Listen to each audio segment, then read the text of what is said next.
Hello everyone, आज हम जानेंगे प्रेसिडेंट के इलेक्शन के बारे में। प्रेसिडेंट का इलेक्शन कैसे होता है, कौन कंडक्ट करवाता है, इसके बारे में कंप्लीट नॉलेज आपको इस वीडियो में देखने को मिलेगी।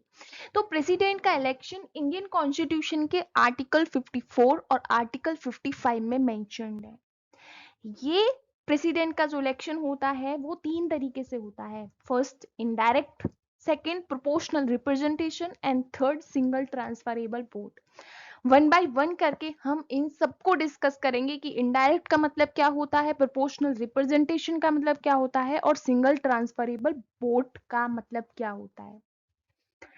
तो पहले आप ये जानिए कि प्रेसिडेंट के इलेक्शन को कंडक्ट कौन करवाता है।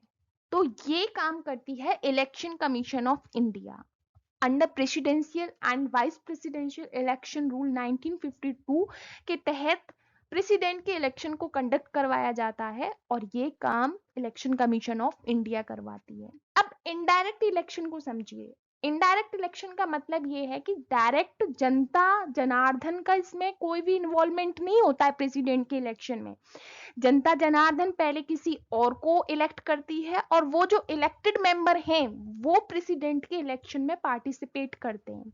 तो उसके लिए इनडायरेक्ट इलेक्शन में सबसे पहले एक इलेक्टोरल कॉलेज बनाया जाता है और इस इलेक्टोरल कॉलेज में कौन कौन सम्मिलित होते हैं उनको हम देखते हैं। तो इसमें सबसे पहले पार्लियामेंट के इलेक्टेड मेंबर जो होते हैं वो होते हैं इलेक्टेड, नॉमिनेटेड नहीं, इलेक्टेड मेंबर। वो मैं बताऊंगी कि नॉमिनेटेड मेंबर क्यों नहीं इसमें इन्वॉल्व होते हैं। इसमें पार्लियामेंट के जो भी इलेक्टेड मेंबर होते हैं, जो भी एमपीज हैं इलेक्टेड, उनको इलेक्टोरल कॉलेज में लिया जाता है। और विधानसभा के इलेक्टेड मेंबर को इसमें इंक्लूड किया जाता है और तीन union territory Delhi, Pondicherry and Jammu Kashmir जिनकी खुद की अपनी विधानसभा है, उनके इलेक्टेड मेंबर को इसमें लिया जाता है। अब इसमें विधान परिषद को इंक्लूड नहीं किया जाता है क्योंकि सभी स्टेट्स में विधान परिषद नहीं है और हमें इक्वल रिप्रेजेंटेशन करना है हर स्टेट का, इसलिए इसमें विधान परिषद को इंक्लूड नहीं किया जाता है। और इसमें नॉमिनेटेड मेंबर को भी इंक्लूड नहीं किया जाता है क्योंकि नॉमिनेट वो किसके द्वारा होते हैं, प्रेसिडेंट के द्वारा होते हैं। तो यहाँ पर फिर बायस्ड वाला कॉन्सेप्ट आ जाएगा कि जो प्रेसिडेंट ने जिसको नॉमिनेट किया है वो तो उसी प्रेसिडेंट को वोट करेंगे ना। तो इसलिए नॉमिनेटेड मेंबर को भी यहाँ पर नहीं लिया जाता है। तो इनडायरेक्ट इलेक्शन का मतलब है कि सबसे पहले हमें एक इलेक्टोरल कॉलेज बनाना है जिसमें इलेक्टेड मेंबर होंगे पार्लियामेंट के, इलेक्टेड मेंबर होंगे विधानसभा के, और तीन यूनियन टेरिटरी दिल्ली, पौंडुचेरी, जम्मू कश्मीर जिनकी खुद की विधानसभा है, वो मेंबर इलेक्टोरल कॉलेज में आते हैं। अब समझिए कि प्रोपोर्शनल रिप्रेजेंटेशन का मतलब क्या होता है। प्रोपोर्शनल रिप्रेजेंटेशन का मतलब होता है कि जो भी ये इलेक्टेड मेंबर पार्लियामेंट के, विधानसभा के और तीनों यूनियन टेरिटरी के जो मेंबर हैं उनकी वोट की कुछ ना कुछ वैल्यू होती है। वो केवल एक वोट नहीं होता है, उस वोट की कुछ ना कुछ वैल्यू होती है और उस वोट की वैल्यू क्या होती है वो हम डिस्कस करेंगे। ठीक है। तो यहाँ पर जो एमएलए की जो वोट होती है वो स्टेट टू स्टेट वेरी करती है क्योंकि पॉपुलेशन वेरी कर रही होती है। ठीक है। और मेंबर जो होते हैं विधानसभा के वो भी, उनका नंबर भी वेरी कर रहा होता है। तो एमएलए का जो वोट होता है वो स्टेट टू स्टेट वेरी करता है, लेकिन जो एमपी का वोट होता है ना, वो हर किसी एमपी के वोट की वैल्यू एक ही होती है। ठीक है। लेकिन जो एमएलए होता है कि अगर एक ही स्टेट का एमएलए है तो उसकी वोट की वैल्यू तो एक ही रहेगी, लेकिन अगर अगर हम बात करें मध्य प्रदेश के एमएलए की वोट की और यूपी के एमएलए के वोट की, तो उन दोनों की वैल्यू अलग अलग होती है। सबसे पहले आप ये समझिए कि अगर हमें किसी एमएलए के वोट की वैल्यू निकालनी तो वो कैसे निकालते हैं। तो यहाँ पर हम total population of the state divided by total member of Vidhan Sabha of that state multiply 1/1000 से जो भी नंबर निकल के आता है वो एक एमएलए की वोट की वैल्यू होती है। अब यहाँ पर जो पॉपुलेशन है, आप इस टेक्निकल टर्म में मत जाइएगा क्योंकि ये जो पॉपुलेशन है स्टेट की वो 1971 वो वाली पॉपुलेशन ली हुई है। तो ये जो रिसेंटली 2011 में जो सेंसस हुआ था वो वाली वैल्यू यहाँ पे नहीं ली हुई है, तो उससे आपकी वैल्यू डिफरेंट आएगी। जो यूपी के एमएलए की वोट होता है वो होता है 208, एक एमएलए का वोट जो होता है उसकी वैल्यू होती है 208। और यूपी में एमएलए के नंबर है 403, तो 403 में जब हम 208 की मल्टीप्लाई करेंगे तो यूपी से जो टोटल नंबर ऑफ वोट जाती है वो जाती है 83,824, 83,824 वोट, ये है यूपी की। अगर हम इसी तरीके से एमपी की निकालेंगे तो वो वोट अलग आएगी, एमपी के एमएलए की वोट अलग आएगी। तो इसी तरीके से हर एक स्टेट्स के एमएलए की वोट अलग अलग आती है, ठीक है।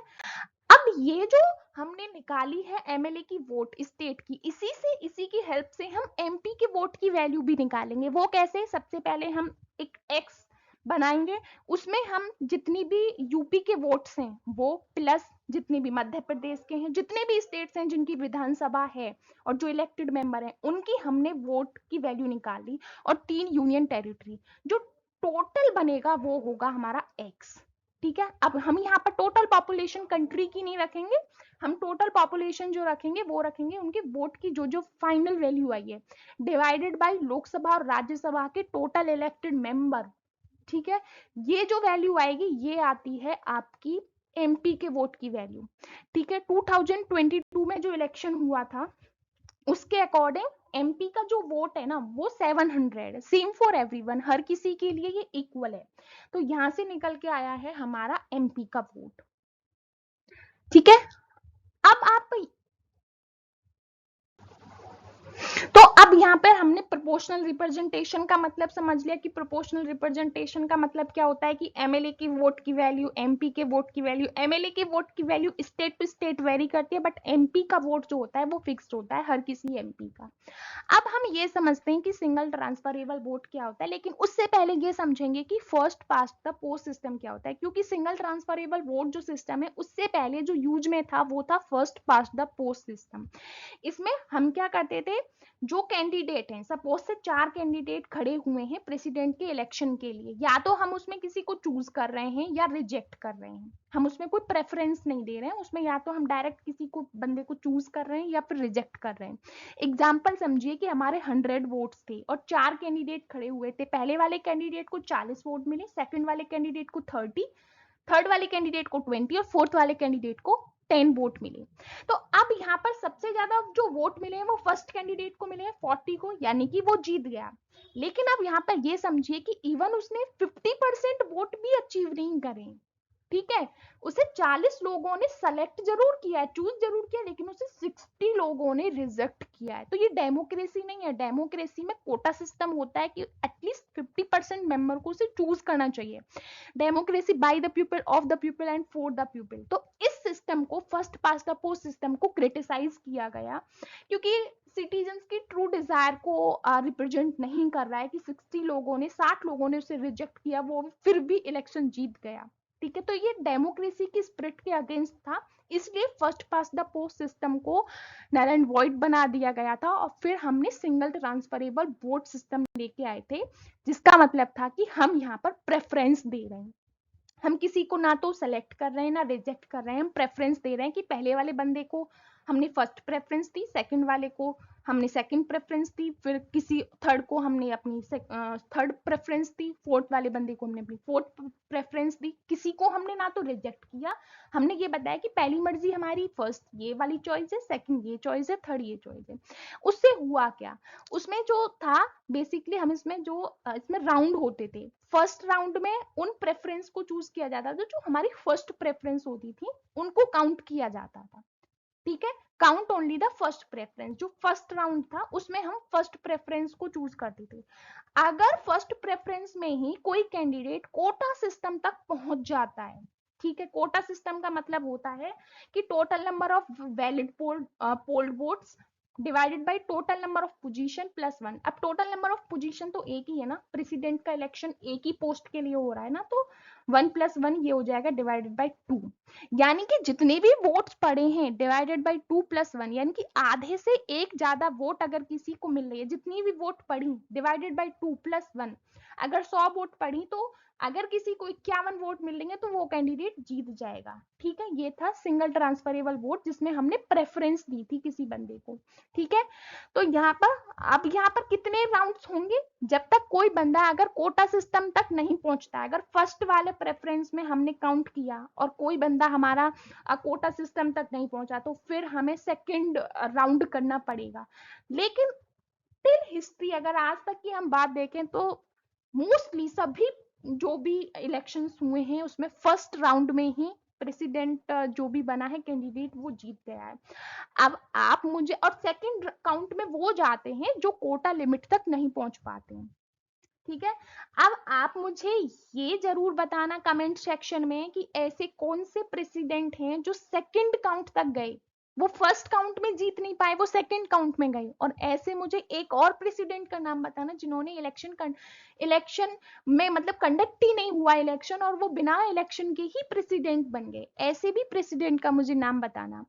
तो ये था प्रेसिडेंट के इलेक्शन के बारे में कि इनडायरेक्ट क्या होता है। और ये जो पूरा है कि हमने इनडायरेक्ट है, सिंगल ट्रांसफरेबल वोट सिस्टम है, ठीक है, और प्रोपोर्शनल रिप्रेजेंटेशन है, ये हमने आयरलैंड के कॉन्स्टिट्यूशन से ये पूरा प्रोसेस बोरो किया है। अगर वीडियो अच्छा लगा हो तो वीडियो को प्लीज लाइक करना, शेयर करना और चैनल को सब्सक्राइब कर लेना ऐसी ही इंफॉर्मेटिव वीडियोस के लिए। Thank you so much for watching, keep watching.